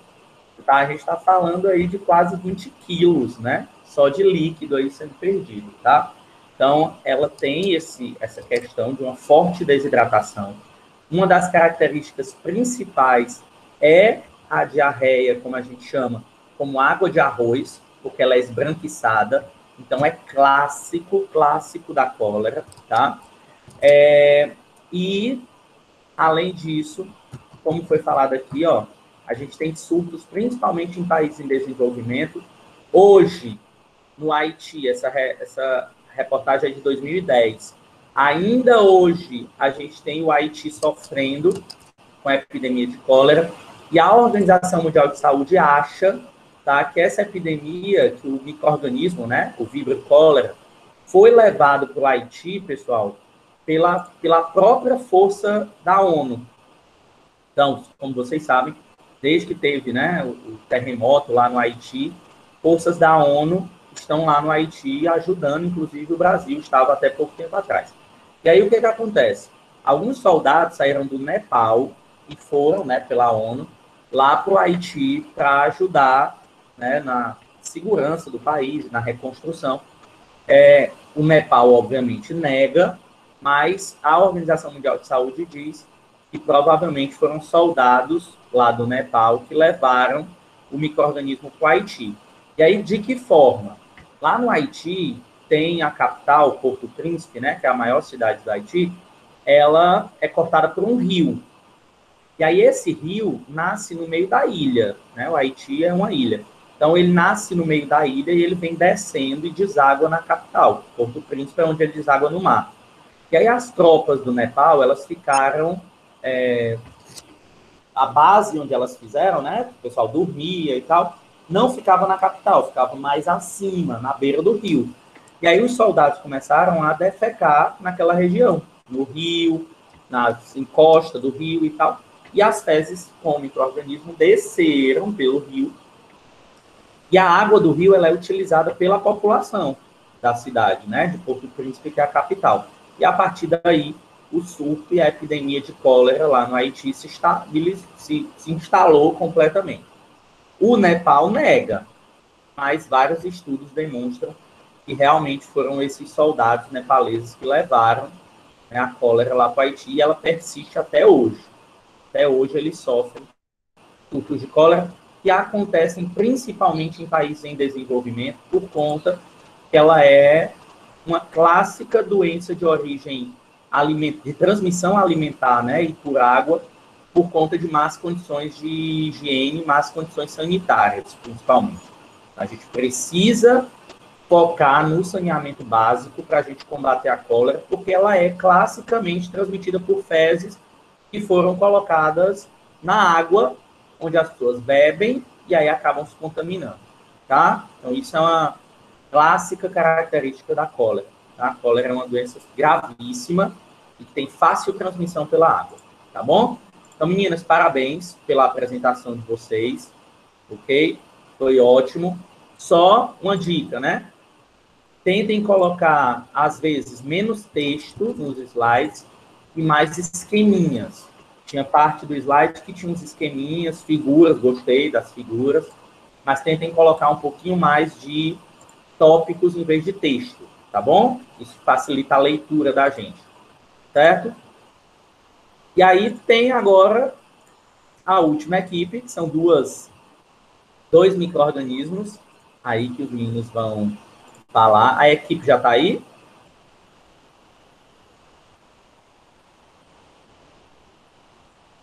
Oi, professor, bom dia. É o Matheus? Isso. E aí, Matheus, beleza? Você vai querer... É sobre o Bacillus cereus agora, né? Não, peraí. É vibrio vulníficos agora. E o Bacillus cereus é quando? Deixa eu ver, acho que é semana que vem. O Bacillus cereus é o primeiro seminário da semana que vem. Dia 1º de outubro. Achei que fosse hoje. Ah, já tá feito, né? Já estava preparado aqui, já. Ah, e já tá pegando as dicas tudinho, só para melhorar o dele. Pois beleza, então, professor. Beleza? A galera do Vibrio tá aí? Do Vibrio para hemolíticos? Deixa eu ver só quem é aqui. Qualquer coisa, Matheus, se o pessoal não tiver e você quiser apresentar. Beleza, por mim, nosso grupo tá pronto já. Quem fala desse jeito aí. Só aqui para ver quem é.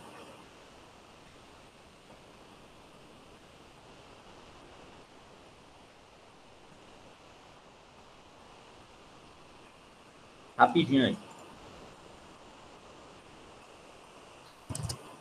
É a Riviane, a Bruna Ellen, a Daiane e a Madalena. A Madalena ela trancou a disciplina. A Riviane, a Bruna e a Daiane, tem alguém aí? Tá, quem é a Daiane?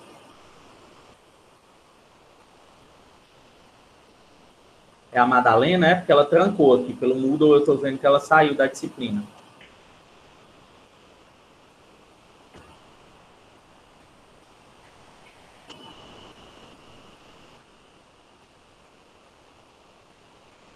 Certo. Ah, que ela pediu para apresentar na outra semana, não foi?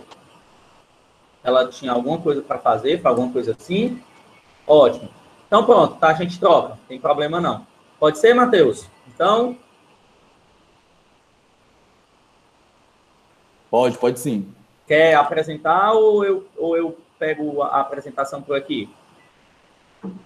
Assim, eu nunca apresentei. Eu posso tentar Tenta aí. compartilhar a tela. Pronto. Vocês aprenderem aí. Tá com tela inteira. Com PowerPoint aberto? Não, vai apresentar a tela inteira, não. Porque se tu botar a tela inteira, a gente vai ver a tela do teu computador e se tu mudar a tela, aparece só a tela do teu computador. Tudo que tu tá vendo. Tá. Tu vai clicar em apresentar agora. Aí vai apresentar uma janela. Quando tu clicar em uma janela, vai aparecer o PowerPoint lá. Aí tu aperta no PowerPoint.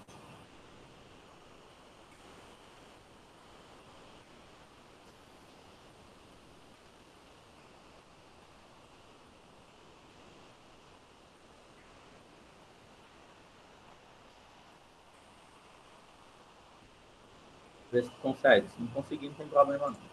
Eu boto por aqui.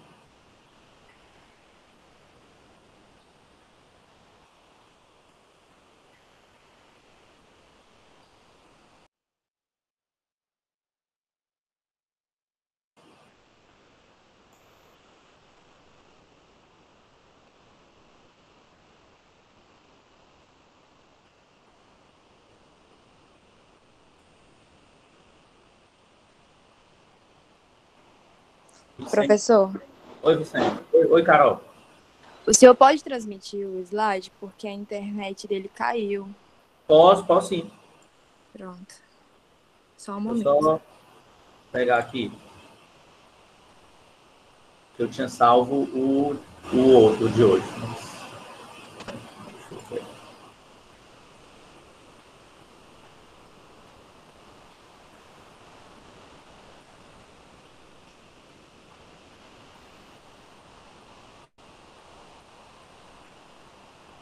Vixe, mas vocês mandaram aqui no Moodle? No Moodle aqui não tá, não. Sim, a gente mandou ontem, ainda eram 11 horas. Foi por e-mail, foi? Não, foi no Moodle mesmo.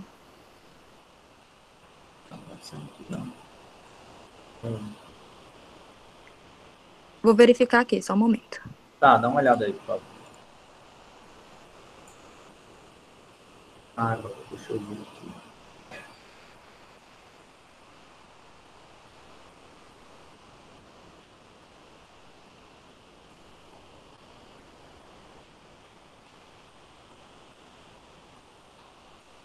Carol, dá uma olhada aí, qualquer coisa me manda, porque pode me mandar por e-mail mesmo, que eu estou com o e-mail aberto aqui.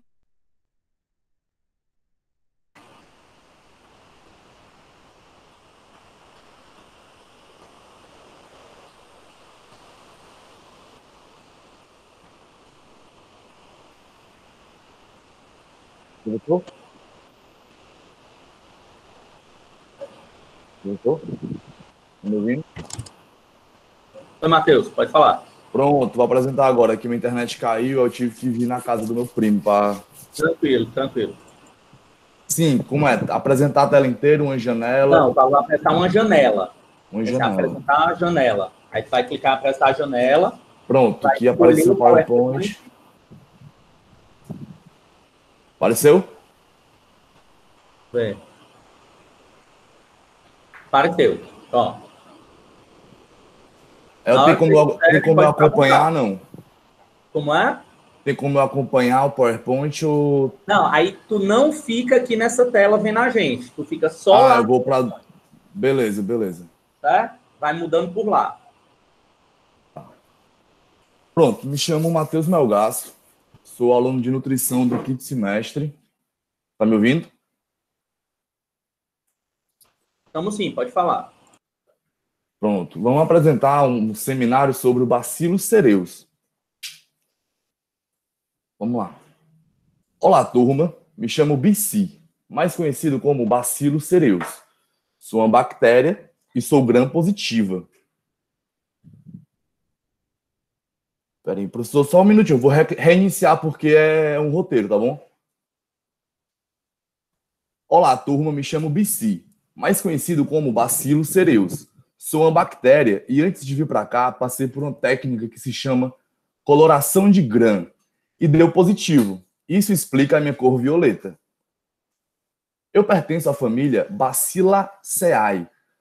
Todos nós temos a forma de bastões alongados. Produzo esporos quando a temperatura do ambiente ameaça a minha sobrevivência. Mas, em contrapartida, meus esporos suportam altas temperaturas e a desidratação, favorecendo a germinação posteriormente.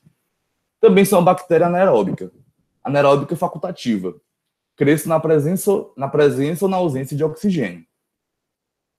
Nas horas vagas, atuo como agente causador de intoxicação alimentar. Sou responsável por produzir 2 tipos de enterotoxinas, a diarreica e a emética. Te explico direitinho mais na frente. Não se preocupe, a minha ação dentro do seu organismo geralmente é rápida e pouco severa, a não ser que você faça parte do grupo de risco. Curiosidades. Eu fui isolado e descrito pela primeira vez em 1887. No entanto, só fui reconhecido como agente causador de intoxicação alimentar em 1950. Me culparam por 4 surtos, todos envolvendo molho de baunilha. Eu lá tenho culpa se não souber armazenar o molho direito. Teve outro surto com arroz, mas eu explico em outro momento.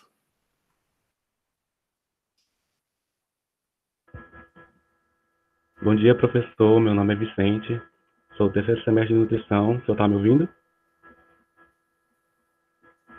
Ok. Agora eu vou falar um pouco sobre a temperatura do BC.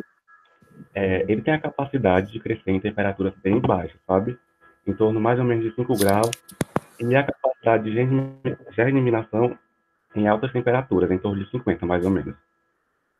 A temperatura ideal para que ele cresça é em torno de 30 a 40 graus, embora algumas cepas aguentem até 55. Ele é resistente a altas temperaturas de pH, porém, em ambientes com pH mais ou menos 5,1, com presença de 1% de ácido acético, pode inibir o seu crescimento. Ele também é resistente à digestão enzimática e os seus fatores de virulência incluem a cerolisina e a fosfolipase C. Pode passar.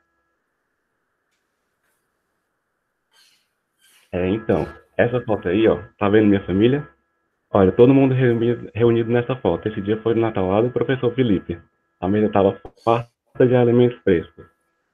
Então, eu vou falar agora sobre a taxonomia. Aí tem as características da bactéria, o reino é a bactéria, o filo, Firmicutes, a classe Bacilli, a ordem Bacillales, a família Bacilliaceae, gêneros Bacillus e a espécie Bacillus cereus. Pode passar. Bom dia, turma.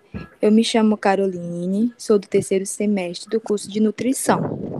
E vou falar um pouco sobre as doenças que podem causar e como ocorrem. Vocês estão me ouvindo direitinho? Pronto. O BC, ele é responsável por algumas intoxicações alimentares que pode provocar 2 tipos de síndromes, que são a emética e a diarreica. Na diarreica, a sua intoxicação alimentar é causada na presença de enterotoxina, onde são produzidas durante o crescimento vegetativo. Seus sintomas são dores abdominais, diarreia aquosa, náuseas e vômitos. Isso tudo acontece durante 8 a 16 horas após a contaminação. Já na emética, ela é produzida pela célula de crescimento, causando náuseas e vômitos, e isso tudo ocorre durante 1 às 5 horas após o consumo do alimento contaminado. Pode passar, professor. Oi, professor, bom dia, tudo bom? Eu sou a Luara e eu vou falar dos alimentos que têm certa afinidade. Então, o BC, ele tem alguns alimentos preferidos, né? Que a gente pode ver aí alguns na imagem. E os produtos alimentares frescos são a maior fonte do Bacillus cereus, que são as carnes, os leites, os vegetais e os produtos do mar, além dos secos e dos desidratados, né? Que são os temperos. Agora, nesse slide, tem uma curiosidade que acho que poucos sabem, mas que é muito interessante, é que o tipo hemético do Bacillus cereus, ele é associado a uma síndrome, que é a síndrome do arroz frito. Essa síndrome, ela foi batizada com esse nome porque muito antigamente, as pessoas que comiam muita comida chinesa ficaram doentes, e por conta disso, era porque o alimento era guardado numa temperatura ambiente por várias horas e era mal armazenado. E lá na China eles têm muito esse costume, né, de consumir arroz. Então, o arroz cozido, ele tem a umidade e a nutrição perfeita para o crescimento do Bacillus cereus, porque acontece uma grande produção de enterotoxinas, que são altamente resistentes ao calor. E quando eu estava pesquisando sobre isso, professor, eu estava atrás de alguns casos, e eu vi o caso que aconteceu com um jovem de 20 anos na Bélgica, em 2019, que ele morreu contaminado pela bactéria do Bacillus cereus, depois de consumir um espaguete que tinha sido preparado há 5 dias antes e armazenado da forma incorreta. E a maioria das intoxicações elas acontecem por conta das germinações dos espólios da multiplicação celular do Bacillus cereus, né? Que inclusive acontece pelo mau armazenamento e das temperaturas inadequadas de onde vão ser guardados os alimentos. Aí no próximo slide a gente pode ver como prevenir essa contaminação. Que é aquecer os alimentos a temperaturas suficientes para que sejam destruídas as formas vegetativas, manter os alimentos a temperaturas superiores a 65 graus, depois de preparados até que sejam servidos, e promover o arrefecimento rápido dos alimentos que vão ser armazenados a temperatura de refrigeração. E, além de tudo isso, é muito importante que a pessoa que vai manusear o alimento tenha uma higiene pessoal, né, para evitar qualquer tipo de contaminação. Tratamento e nutrição. Estão me ouvindo? Eu não estou conseguindo ver o chat. Pronto. O tratamento desse tipo de intoxicação alimentar é sintomático, ou seja, apenas para aliviar os sintomas. Além disso, é necessário fazer uma reposição de eletrólitos após as crises de vômito ou diarreicas. E a melhor forma de repor é através da alimentação, concordamos? Temos banana com uma ótima fonte de potássio, leite com uma ótima fonte de cálcio, água de coco que é rica em potássio, sódio, cloreto e vitaminas. É claro que existem aqueles isotônicos, mas concordamos, todos eles têm uma certa quantidade de açúcar que não é meio agradável. grupo de risco agora com a Carol. Bom, gente, já no grupo de risco, infelizmente, a população está sujeita à intoxicação. Já a alteração de sintomas varia de pessoa por pessoa, mas os sintomas mais severos são em crianças e idosos. Bom, é isso, professor. Bibliografia. Enfim, esse foi o nosso trabalho. Valeu, meninos, obrigado. Parabéns pela apresentação. Já em relação à criatividade, já ganharam nota máxima, né? Nem como vocês nem dizer. Agora, a pessoa acabou perdendo ponto porque disse que no Natal da minha casa tem Bacillus cereus, é de lascar, né? Ela bota logo lá em casa. Mas aí, seguinte, a gente tem algumas coisinhas para falar, tá? Gostei da apreciação de vocês, tá? Também dinâmica, colocando aí um pouquinho de brincadeira que acaba facilitando um pouco a gente sair de uma apresentação comum, né? Assim, do que a gente já está conhecendo. Então, gostei também da forma como vocês abordaram. E aí, pessoal, o Bacillus cereus, como os meninos falaram, ele causa duas síndromes, que é a síndrome hemética e a síndrome diarreica, tá? A gente precisa diferenciar essas duas. Por quê? Porque são dois tipos de toxinas diferentes que são produzidas pelo Bacillus cereus. E aí, como o nome está dizendo, né? A toxina hemética, ela causa vômito. E a toxina diarreica causa diarreia, tá? Então, são as duas manifestações que o Bacillus cereus pode causar. Qual é a diferença também entre elas, relacionando a capacidade da toxina de se manter, tá? Ou seja, né, de permanecer viável no ambiente ou não. Como ele é um micro-organismo de origem alimentar, tá? O que acontece? Uma das principais formas que nós temos de diminuir a contaminação é exatamente cozinhando os alimentos, né? E aí, esse cozimento dos alimentos, ele vai fazer com que haja destruição tanto do micro-organismo quanto das suas toxinas. Só que, qual é o problema? Uma das toxinas, que é a toxina hemética, tá? Ela é termoestável, ou seja, mesmo que você cozinhe o alimento, ela consegue resistir à temperatura. A outra toxina, que é a diarreica, não, tá? Então, ela não resiste à temperatura. E aí, pessoal, essa toxina hemética, como ela permanece, mesmo com o cozimento, ela vai, obviamente, a chance de causar mais problemas é pela forma hemética da intoxicação por Bacillus cereus, tá? A pessoa tem mais vômitos e tudo mais. Por que o nome vem de Bacillus cereus? Porque ele está muito presente nos cereais, principalmente no arroz. Então, quando a gente diz a doença do arroz frito, por quê? Porque o arroz ele era colocado no fogo, só que por conta, em decorrência da toxina ela ser termoestável, mesmo o arroz sendo frito, já que ele é uma característica da cultura japonesa, o arroz continha a toxina, tá?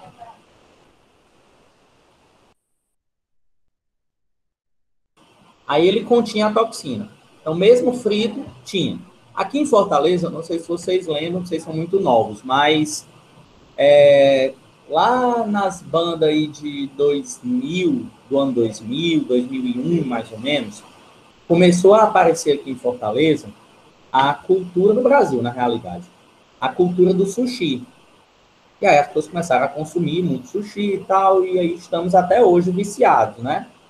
Mas começou a surgir o sushi naquela época. E aí, pessoal, aqui em Fortaleza, tinha, né, um segundo, gente. Tinha a cultura do sushi, certo? E aí tinha um supermercado aqui em Fortaleza que vendia.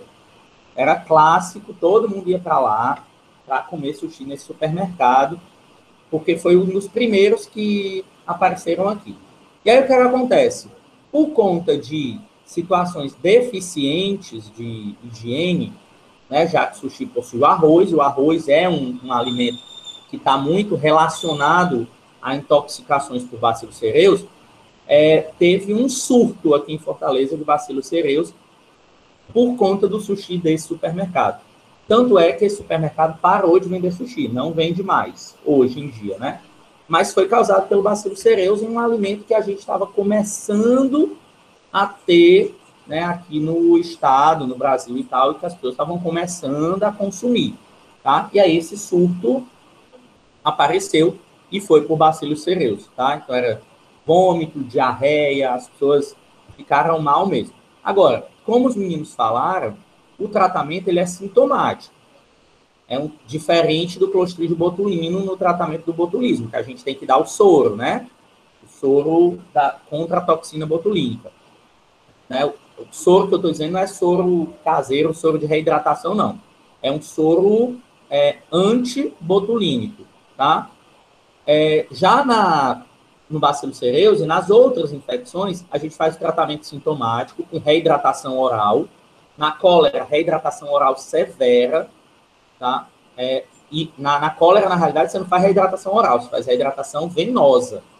Nessas outras, você consegue com reidratação oral, para diminuir o problema relacionado à desidratação, que é causada pelo vômito e pela diarreia, tá? Mas na cólera, não. A gente faz reidratação venosa com o paciente internado, e muitas vezes, se for criança ou idoso, é praticamente a óbito, tá? Raros são os idosos e as crianças que conseguem se salvar, né? Conseguem sobreviver a uma infecção por cólera. No bacilo cereus, não. Provavelmente todos nós já tivemos algum caso na vida, alguma vez na vida, de uma intoxicação por bacilo cereus, tá? Mas ela é autolimitada. Do mesmo jeito que ela vem, ela acaba. A pessoa se reidrata para poder melhorar as condições físicas mesmo da situação, tá bom? Mas, meninos, parabéns, gostei da apresentação de vocês. Muito boa, muito interessante, chamando a atenção, falando as partes mais importantes que realmente são necessárias. Então, a gente acabou vendo aí 4 micro-organismos, né, que são interessantes. Na semana que vem, a gente termina os nossos seminários e a gente já vai falar sobre a prova, que aí eu vou fornecer para vocês, né? Dia 30 eu já libero as provas para vocês. E aí vocês vão ter 2 semanas para fazer as provas, tá bom? Cuidado com o BC, né, Carol? Pois é. Tá certo? Matheus, ou qualquer um dos meninos, como eu falei aqui em cima, tá? E das meninas, né? Me manda por e-mail essa apresentação. Se der para mandar agora, eu agradeço. Porque eu já vou postar para vocês no Moodle todas as 4 apresentações para vocês terem acesso a esse material, tá bom? Então, me mandem, gente. É isso. Ó, o Matheus já enviou. Beleza. E agora eu estou indo lá para a Fametro para dar uma olhada no nosso laboratório lá, que se Deus quiser a gente volta para essas aulas práticas, que eu não aguento mais dar aula aqui nesse computador. Tá certo, pessoal? Então, ó, quinta-feira, amanhã já é sexta, bom fim de semana aí para vocês. Deixa eu ver, a Sara está perguntando aí se reidratação venosa na cólera é em todos os casos. Praticamente, certo, Sara? Já manda para o hospital e faz reidratação venosa, porque na cólera a pessoa perde de 12 a 20 litros de líquido por dia. Não existe reidratação oral que consiga repor essa quantidade, tá? Professor? Oi. Não, é porque a gente fez a pesquisa direto do site do Ministério da Saúde. Aí trouxe essa informação de reidratação oral por estar lá, né? Mas já por que a gente bota? Porque nem todo local, quando tem surto de cólera, a gente tem um serviço de saúde que seja capaz de pegar todas essas pessoas. E a reidratação oral, nos casos mais simples da cólera, ou nos casos iniciais, ela auxilia. Então, é o tempo da pessoa se reidratar oralmente, tanto é que eu não sei se vocês viram uns sachêzinhos que eles dão em posto de saúde, aquilo ali começou a ser dado para reidratação oral nos surtos de cólera que a gente começou a ter. Então, a gente distribuía aqueles saquinhos, né, com um pozinho de reidratação nas comunidades carentes para a pessoa ter uma, como é que chama? Ainda conseguir fazer uma reidratação até chegar no hospital onde era necessário fazer a reidratação venosa. Então, foi para ajudar no processo, tá? Mas a reidratação venosa é fundamental. Tá certo, obrigada. Tá bom? Por nada. Tá bom, gente? Então, qualquer dúvida, estou à disposição de vocês. Bom final de semana para todos, né? Amanhã ainda tem aula aí para vocês, mas como eu só vejo vocês semana que vem, bom final de semana, tá? Aproveitem, descansem a cabeça, que a gente está precisando. E aí, na semana que vem, a gente se vê, tá bom? Então, ó, beijão pra vocês tudinho aí. Um abraço. Até semana que vem. Valeu.